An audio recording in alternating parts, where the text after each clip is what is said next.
cái đà luồng tật, ôi luồng tật lấy nó luồng tật lấy chút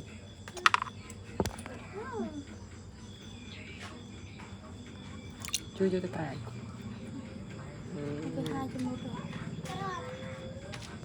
luồng tật bị mọc rồi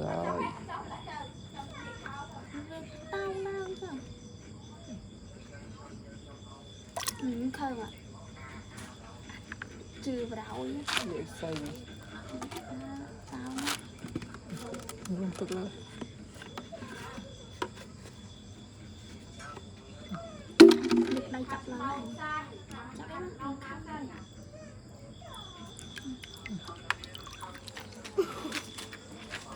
chặt nó chào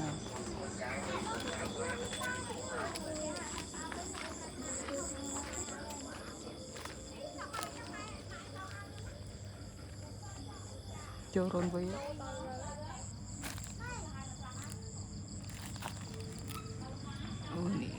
cho rôn